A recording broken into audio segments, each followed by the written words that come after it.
Sur le papier, la cybersécurité gouvernementale du Canada tient la route. Mais comme on le sait tous, les bugs ne vivent pas sur le papier.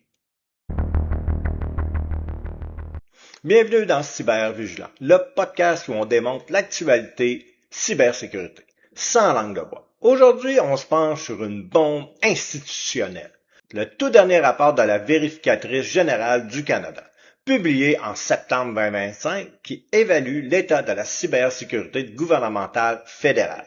Et accrochez-vous, c'est loin d'être rassurant. Le rapport commence par une note ambivalente. Oui, le Canada a des outils solides pour se protéger, ses systèmes contre les cyberattaques. Mais il y a des lacunes critiques dans la coordination, la surveillance et la réaction face aux incidents.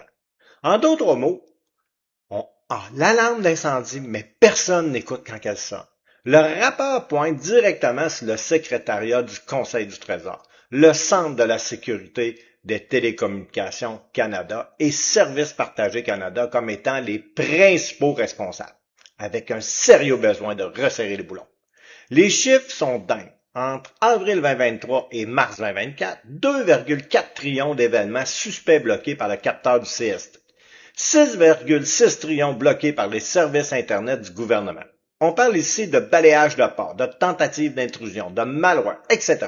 Mais attention, bloquer un événement suspect, c'est pas la même chose que bien réagir à une attaque ciblée. Et c'est justement là que le bas blesse. En janvier 2024, une cyberattaque majeure a visé Affaires mondiales Canada. Résultat, des données personnelles ont été compromises pendant plusieurs jours. Pourquoi? Manque de communication entre les agences, absence d'outils de collaboration en temps réel, aucune plateforme centralisée pour la gestion des incidents. Résultat, 7 jours de retard pour transmettre les infos critiques au CST. Une éternité en temps de crise.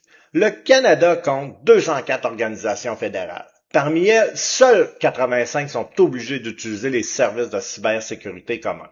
Les autres, petits ministères, sociétés d'État, agences indépendantes, plusieurs refusent les services proposés pour des raisons d'autonomie perçue ou de services mal adaptés. Le hic, elle gère des données sensibles. En refusant les outils partagés, elle crée des zones d'ombre, des trous dans la muraille numérique du pays. Une faille dans une seule de ces entités, c'est une porte d'entrée pour les hackers.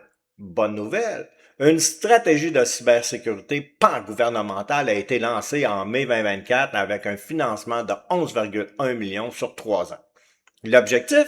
Unifier la gestion des vulnérabilités.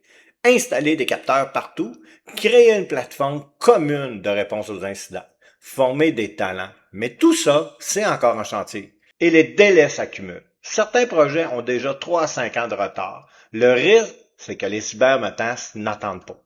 Le rapport est clair. Le Canada n'est pas à l'abri. Les outils existent. Mais sans coordination, sans inventaire complet et sans réponse rapide, le château de cartes peut tomber.